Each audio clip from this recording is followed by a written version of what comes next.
सद्गुरु को नमन। जय श्री मधुसूदन।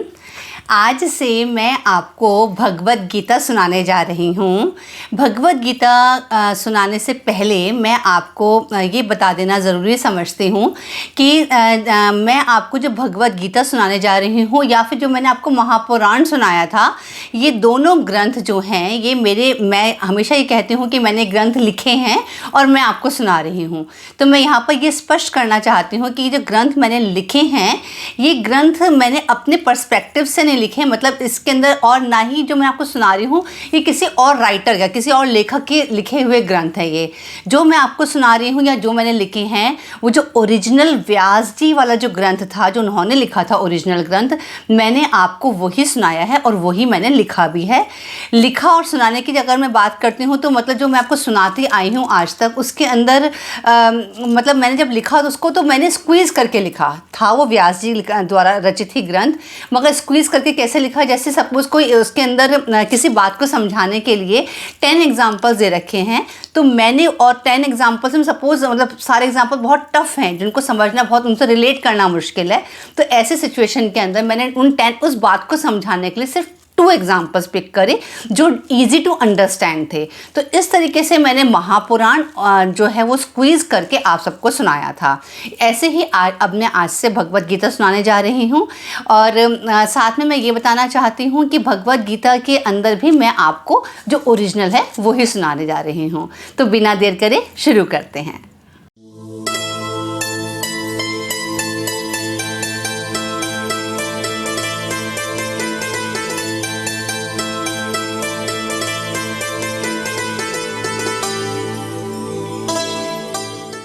हम में से बहुत लोगों ने महाभारत टेलीविज़न पर देखी है और हम ये जानते हैं कि जो युद्ध हुआ था महाभारत का, ये युद्ध जो था वो कौरवों और पांडवों के बीच में हुआ था। जो कौरव थे वो धृतराष्ट्र के पुत्र थे, धृतराष्ट्र जो था वो नेत्रहीन था, और जो पांडव थे वो पांडु के पुत्र थे। और इस युद्ध के अंदर जो कौरव थे, कौरव की सेना के अंदर भीष्म पितामह, द्रोणाचार्य, कृपाचार्य और कर्ण जैसे योद्धा थे, और पांडवों के साथ भगवान श्री कृष्ण थे। जो पांडवों की माता कुंती थी वो भगवान श्री कृष्ण की भुआ थी। तो ये सब हम अच्छे से इन चीज़ों को हम जानते भी हैं।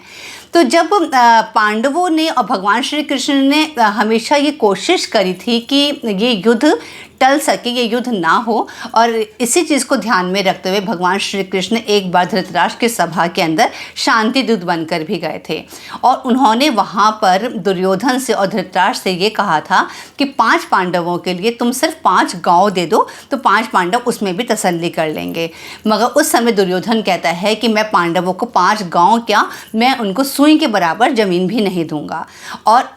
और साथ में जो दुर्योधन था, दुर्योधन ने भगवान श्री कृष्ण को बंदी बनाने का भी आदेश दिया था। उस समय भगवान श्री कृष्ण ने अपना विराट रूप दिखाया था और साथ में ये कहा था कि अब याचना नहीं, अब युद्ध होगा, और उसके बाद फिर महाभारत का युद्ध होता है। जब महाभारत का युद्ध का समय आता है, कुरुक्षेत्र के अंदर जब दोनों जो थे सेना, दो कौरवों की और पांडवों की सेना जब युद्ध के मैदान में होती हैं, तो उस समय जो राजमहल था, राजमहल में जो नेत्रहीन धृतराष्ट्र था वो अकेला होता है। तो वहाँ पर व्यास जी आते हैं और धृतराष्ट्र से कहते हैं कि अगर तुम चाहते हो मैं तुमको दिव्य दृष्टि दे सकता हूँ, और उस दिव्य दृष्टि से तुम यहाँ बैठकर भी युद्ध भूमि का पूरा युद्ध देख सकोगे। तो उस समय धृतराष्ट्र कहते हैं कि मैंने अपनी आजीवन मैंने अपने पुत्रों और पौत्रों को नहीं देखा, और मैं इसलिए दूर बैठकर पहचान ही नहीं पाऊंगा कि उस युद्ध में कौन जीत रहा है और कौन हार रहा है। तो तब जो व्यास जी हैं वो संजय को वो दिव्य दृष्टि देते हैं, और संजय ही ऐसे पुरुष हैं जिन्होंने युद्ध भूमि में जब भगवान श्री कृष्ण अर्जुन को उपदेश देते हैं और अपना विराट रूप दिखाते हैं, तो उस दिव्य दृष्टि के कारण संजय दूर बैठकर भी भगवान के उस रूप को देख पाता है, और एकमात्र अर्जुन के अलावा सिर्फ संजय ही था जिसने भगवान श्री कृष्ण के वो सारे उपदेश भी सुने थे। तो इस प्रकार से ये युद्ध जब शुरुआत होती है, तो आज मैं आपको उसका प्रथम अध्याय सुनाने जा रही हूँ। तो शुरू करती हूँ। श्रीमद् भगवद गीता प्रथम अध्याय, कुरुक्षेत्र में सैन्य निरीक्षण। इस जो प्रथम अध्याय है इसके अंदर 47 श्लोक है। तो अभी जैसे इसमें लिखा हुआ है कुरुक्षेत्र में सैन्य निरीक्षण, तो इसके अंदर मैं अभी आपको सैन्य निरीक्षण के जो वो है जो उसके बारे में जो व्याख्या है वो मैं यहाँ पर नहीं सुना रही हूँ। मैं सीधा आपको अर्जुन ने जो कहा था भगवान श्री कृष्ण से उससे शुरू कर रही हूँ, क्योंकि इस समय सैन्य निरीक्षण के अंदर सिर्फ यहाँ पर ये बताया गया है कि जो दुर्योधन है वो युद्ध भूमि में सैन्य निरीक्षण करता है और वो ये देखता है कि हमारी सेना में कौन कौन उपस्थित हैं और पांडवों की सेना में कौन कौन उपस्थित हैं। तो मैं वो छोड़कर फिर उसी समय जब जो अर्जुन हैं वो रथ में सवार हुए थे और उस समय अर्जुन भगवान श्री कृष्ण को कहते हैं कि आप मेरा रथ युद्ध भूमि के बीचों बीच लेकर चलिए। वहाँ पहुँचकर अर्जुन के मन के अंदर ये भाव आते हैं कि उसको युद्ध नहीं करना चाहिए। फिर वो भाव अपने भगवान श्री कृष्ण को व्यक्त करता है। तो मैं आपको वहाँ से बताना शुरू कर रही हूँ। अर्जुन बोले, हे कृष्ण, युद्ध क्षेत्र में डटे हुए युद्ध के अभिलाषी इस स्वजन समुदाय को देखकर मेरे अंग शिथिल हुए जा रहे हैं और मुंह सूखा जा रहा है तथा मेरे शरीर में कंप एवं रोमांच हो रहा है। हाथ से गांडीव धनुष गिर रहा है और त्वचा भी बहुत जल रही है तथा मेरा मन भ्रमित सा हो रहा है, इसलिए मैं खड़ा रहने में भी समर्थ नहीं हूँ। हे केशव, मैं लक्षणों को भी विपरीत ही देख रहा हूँ तथा युद्ध में स्वजन समुदाय को मारकर कल्याण भी नहीं देखता। हे कृष्ण, मैं ना तो विजय चाहता हूँ और ना राज्य तथा सुखों को ही। हे गोविंद, हमें ऐसे राज्य से क्या प्रयोजन है अथवा ऐसे भोगों से और जीवन से भी क्या लाभ है। हमें जिनके लिए राज्य भोग और सुख आदि अभिष्ट हैं वे ही ये सब धन और जीवन की आशा को त्याग कर युद्ध में खड़े हैं। गुरुजन, ताऊ, चाचे, लड़के और उसी प्रकार दादे, मामे, ससुर, पौत्र, साले तथा और भी संबंधी लोग हैं। हे मधुसूदन, मुझे मारने पर भी अथवा तीनों लोगों के राज्य के लिए भी मैं इन सबको मारना नहीं चाहता। फिर पृथ्वी के लिए तो कहना ही क्या है। हे जनार्दन, धृतराष्ट्र के पुत्रों को मारकर हमें क्या प्रसन्नता होगी। इन आतताइयों को मारकर तो हमें पाप ही लगेगा। अतएव हे माधव, अपने ही बांधव धृतराष्ट्र के पुत्रों को मारने के लिए हम योग्य नहीं हैं, क्योंकि अपने ही कुटुंब को मारकर हम कैसे सुखी होंगे। यद्यपि लोभ से भ्रष्टचित हुए ये लोग कुल के नाश से उत्पन्न दोष को और मित्रों से विरोध करने में पाप को नहीं देखते, तो भी हे जनार्दन, कुल के नाश से उत्पन्न दोष को जानने वाले हम लोगों को इस पाप से हटने के लिए क्यों नहीं विचार करना चाहिए।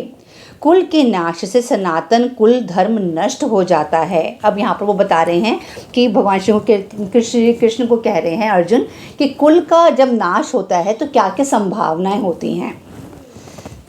कुल के नाश हो जाने पर संपूर्ण कुल में पाप भी बहुत फैल जाता है। हे कृष्ण, पाप के अधिक बढ़ जाने से कुल की स्त्रियां अत्यंत दूषित हो जाती हैं और हे वार्ष्णे, स्त्रियों के दूषित हो जाने पर वर्ण संकर उत्पन्न होता है।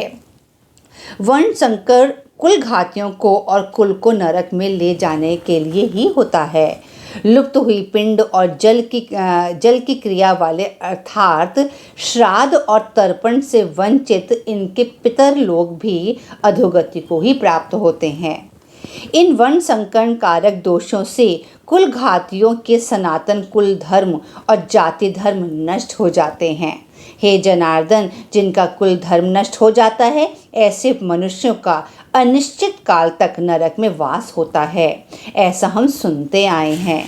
हाँ शोक, हम लोग बुद्धिमान होकर भी महान पाप करने को तैयार हो गए हैं, जो राज्य और सुख के लोभ से स्वजनों को मारने के लिए उद्धत हो गए हैं। यदि मुझ शस्त्र रहित एवं सामना न करने वाले को शस्त्र हाथ में ले हुए धृतराष्ट्र के पुत्र रण में मार डालें तो वह मारना भी मेरे लिए अधिक कल्याणकारक होगा। संजय बोले, रणभूमि में शोक से उद्विग्न मन वाले अर्जुन इस प्रकार कहकर बाण सहित धनुष को त्याग कर रथ के पिछले भाग में बैठ गए। तो इस प्रकार यहाँ पर जो प्रथम अध्याय है इसके अंदर बेसिकली जो बताया गया है, सिर्फ ये बताया गया है कि अर्जुन ने भगवान श्री कृष्ण को अपना युद्ध ना करने का विचार है वो प्रकट करा है। अब द्वितीय अध्याय के अंदर भगवान श्री कृष्ण अर्जुन को क्या कहते हैं, वहाँ से भगवान श्री कृष्ण के उपदेश शुरू होंगे। उम्मीद करती हूँ कि आज का एपिसोड आपको अच्छा लगा होगा। ये पूरे 18 अध्याय हैं गीता के, और ये 18 अध्याय में 18 एपिसोड्स में पूरे करने वाली हूँ। और अभी आज का जो प्रथम अध्याय था ये थोड़ा सा समझने लायक था, क्योंकि इसमें हमको बहुत ज़्यादा दिमाग नहीं लगाना पड़ रहा समझने के लिए। मगर अब जब भगवान श्री कृष्ण के उपदेश शुरू होंगे वो सचमुच में ही बहुत ज़्यादा टफ हैं और उनको बहुत ज़्यादा कंसंट्रेट करके फोकस करके सुनने वाले हैं। तो मैं उम्मीद करूँगी कि जितने भी 18 अध्याय मैं आपको सुनाऊँगी वो सब आप बहुत ध्यान से समय निकाल कर अच्छे से सुनेंगे। तो अपने नेक्स्ट एपिसोड में दोबारा आपसे मिलती हूँ। हरि ओम तत्सत।